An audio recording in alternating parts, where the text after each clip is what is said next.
women could choose to maybe do something that's more of a feminine sort of job, right, or business. So I don't know what that is. I'm just hearing it now. Women's like, oh, what do you mean by that?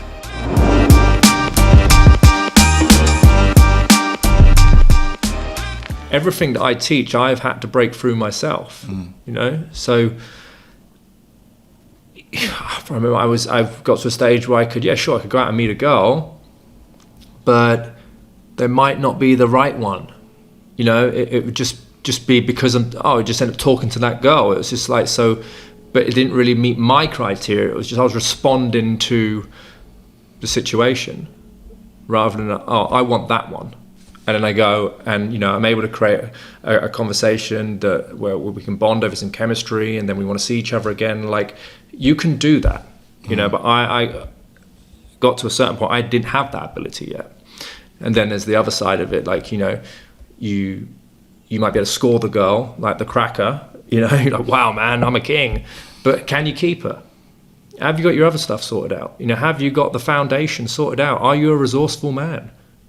Or are you going, all women are gold diggers? Man, you're not, they're not. You just haven't got the gold yet, man. Like, a woman, she doesn't feel safe, she doesn't feel secure, so that's why she's probably leaving. Or, there's problems that shouldn't be problems in the relationship that are causing it to go on the wayside, right? Every man needs to constantly be working on his status, and maybe in earlier on in my career, sure, I'd be able to score like great women, but whether I'd be able to keep them would be a different story. And I just hadn't developed the more resourceful side of me at that point yet, So have you coached women as well? Yeah. Coach women. What do you teach them? Well, it's an interesting one with women because I mostly pick them up at the years that provoke a lot of urgency for them. So, late 30s, early 40s. And I'll be honest with you, I feel like most of the women that I end up teaching are the ones that have really gone after their career and chose that over going for a relationship in their more formative years, which arguably is their prime, right? And what's happening then is like, they're struggling to actually attract a high value man, and they're not the pick of the litter anymore, and that's the uncomfortable truth. That is the uncomfortable truth. And it's an interesting place, and I'm all for like the equal rights and all this kind of stuff and that big push and where we've gone with it. But I think, I've said this on other podcasts, like women also need to be mindful of, when is the time to really sort of, choose a guy, or allow yourself to be chosen, whatever way you want to look at it.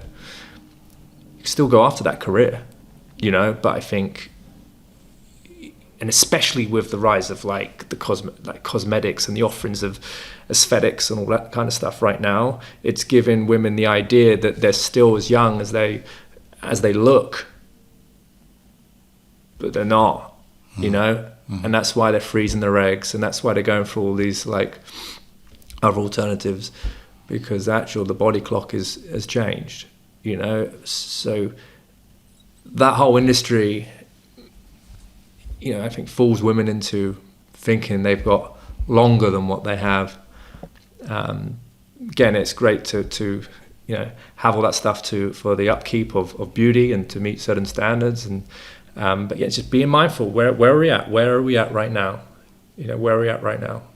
So you mentioned about being able to attract a high value man. Yeah, there was quite like that's been quite a buzzword. Yeah, like kicking about for a couple of years. What's a high value man? Well, a high value man is someone that's resourceful. He's got freedom. He's masculine. He's got choices. I think it's obvious when we see it or meet a man of value. You know. Well, sometimes there's a lot of emphasis on financial. Yeah. That this financial. But I think I was watching Kevin Samuels. You know him? Yes. Yeah, Okay. and it was on Pearl. You know Pearl. You must know Pearl. I was on there as well. Yeah, I think Yeah. I saw you on there. Yeah, I think I saw that. And they was talking about a high value man. You got to be earning like 10 grand a month, something like that. And when I've seen some of these things, I'm like, well, okay, cool, right? I get it in terms of earning status and being able to be a provider. I think that's very important. That's one of the reasons as to why I've been an entrepreneur, is because I want to be that guy. But at the same time, I've also thought, well, is that it then? Because if we're just focusing on financial, we're focusing on that provider, that masculine, but that man is also maybe abusive, or that man is also has got heavy narcissistic traits, for example.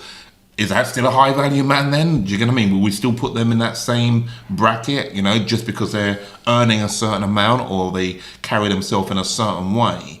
And, I kind of started seeing that whole term and thinking to myself, well, and seeing that category and thinking to myself, I don't know how much I resonate with it anymore.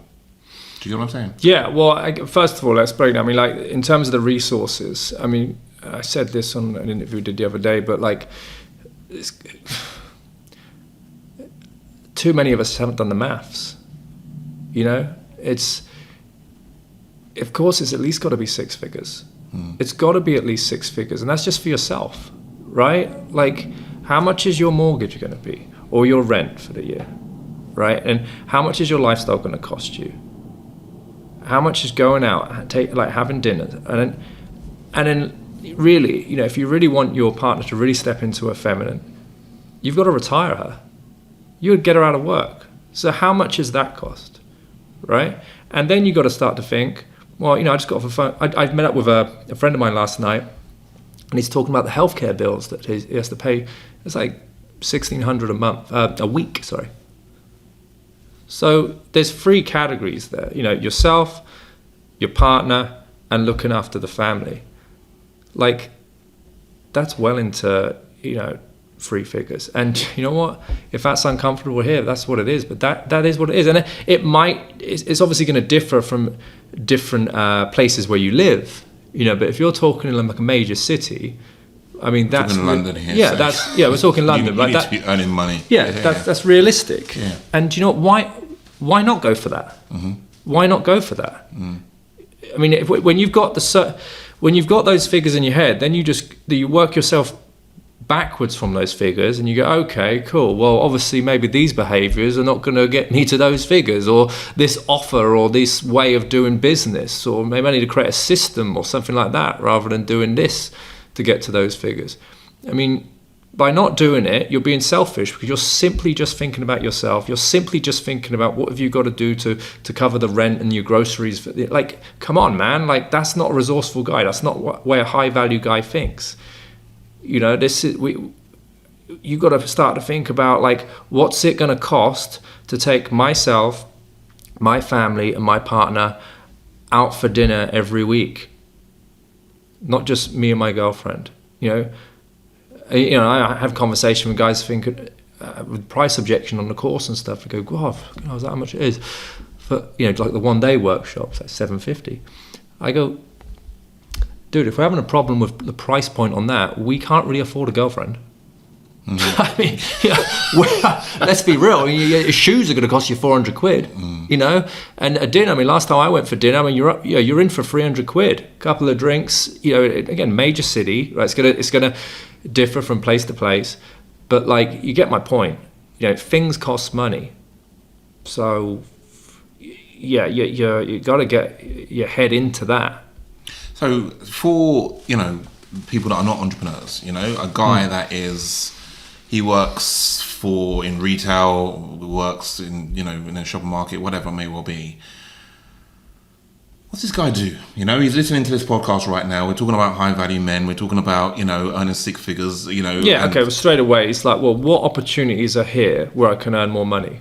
First of all, like, do I need to have a conversation with the foreman or the supervisor or my manager? Go, listen, I've been here for a couple of years now, a year, 6 months, 12, whatever. Like, I'm thinking about, are there any sort of responsibilities that I can take on that will give more reward here. I'm thinking about more of a long-term vision. Yeah. And then, you know what, maybe he's coming up with the ideas of what you can do, and there you might be able to increase some income.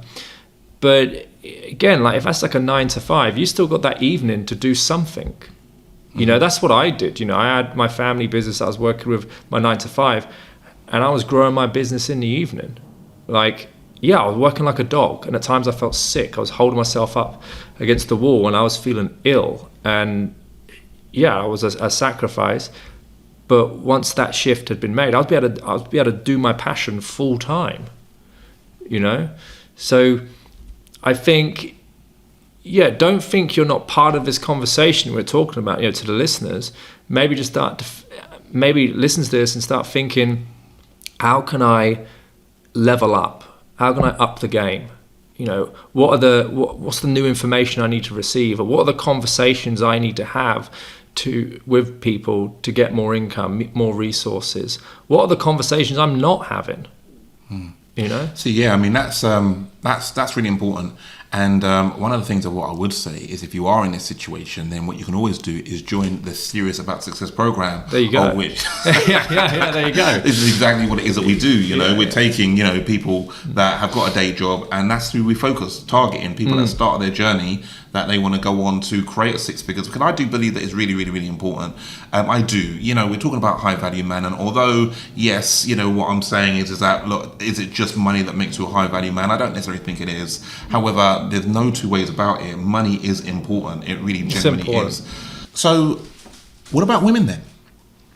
In terms of, you know, I work with lots of women, loads of women, you know, wanting to create 6 figures, 7 figures, you know, that sort of thing. You know, so, you know, we're talking about men here and, you know, being a high value man, but, you know, what about women that want to go on to, you know, achieve so much more for their life? You know, what about that then? Like, you know, is this something that, you know, we're promoting? Because you've mentioned about, you know, a man being in a position where you can retire your woman, that sort of stuff. You know, but what about when women's like, well, hang on, I don't necessarily agree with that because I want to be my own woman, I want to create my own life, you know, that sort of stuff. What would you say about that? I think, you know, it's important that you have resources, right? So you got to do what you got to do to have that coming in. My point is that when you get competitive in the working environment, you're going to have to take on masculine traits, right? And what then happens is you start to lose the side of you that is feminine. So you got to do whatever you got to do to repair that relationship. Because if there's no feminine polarity that you're giving off for a man to see, then he's not really going to be attracted to you. It's as simple as that. So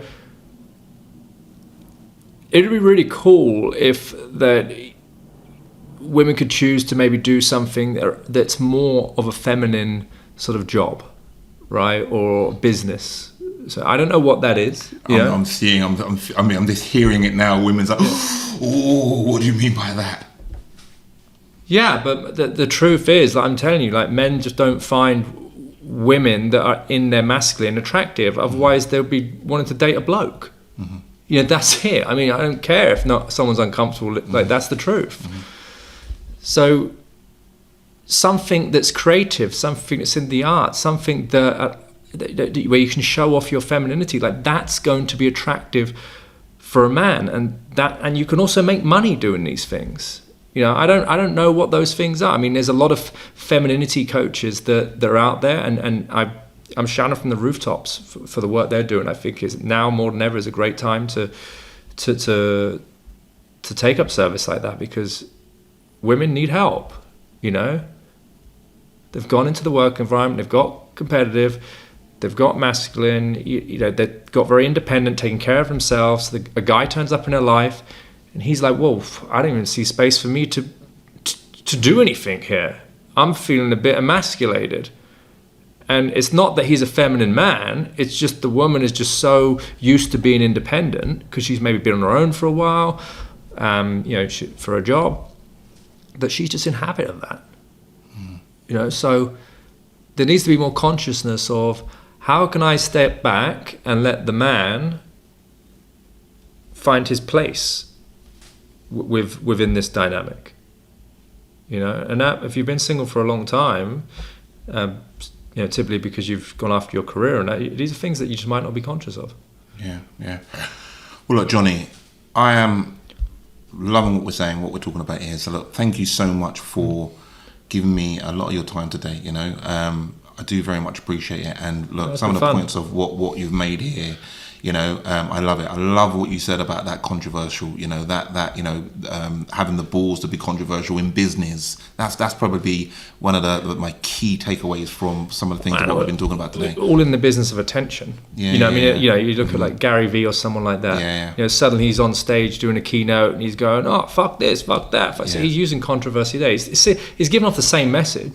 But he's just adding a few curse words in there, and suddenly, like, he's got all this attention. You know? Yeah. No, you're right. You know, because like I say, sometimes we fear that. You know, we fear being a bit different. You know, we want to. You know, I deal with a lot of people, and it's like, look, I want to create a great business. I want to do this. I want to do that. But look, I don't want no one to know who I am. I want to remain completely anonymous, because a lot of the time, you know, we fear the judgment. Well, it's because of the bureaucracy around it, right? What we've learned, in like, especially if you're in a business, that you can't say that because that might, you know, hinder your ability to get a promotion or something like that, or that might be classed as this and that. So, you know, you end up just not being authentic. So I think, you know, when people are saying this stuff, it really resonates with people, because they're like, oh wow, he's speaking his truth, you know? Yeah. No, love it. Look, my friend, anything else you want to add? Like, where can people find you? You know, this is the main man, the dating coach extraordinaire. You know, if you're a guy, if you're a lady, you know, if you resonate with any other things of what it is that we're talking about here, you know, not to mention just a dating coach, you're a fantastic business guy as well. I mean, obviously you've created a multiple six-figure business. You know, you've been all around the world. You've been on some of the biggest talk shows out there, been featured in lots of different newspapers and stuff like that. So, you know, where can people find Mr. Johnny Cassell? Yeah, I'm on all the socials. You know, just started rebooting the YouTube channel after a dusty few years. And my website's johnnycassell.com. So, I mean, if you're in need of help, I'm sure you'll be able to find me. Yeah, I'm sure you can. All right, excellent. Johnny, thank you so much, my man. Cool. Thanks, buddy. Much appreciated. Yeah. And no doubt, look, we'll maybe get you back on the podcast at some point soon. You know? All right, man. We'll see what happens, yeah? Let's do it. Thank you so much. Cheers. Cool. Thank you very much. Cheers.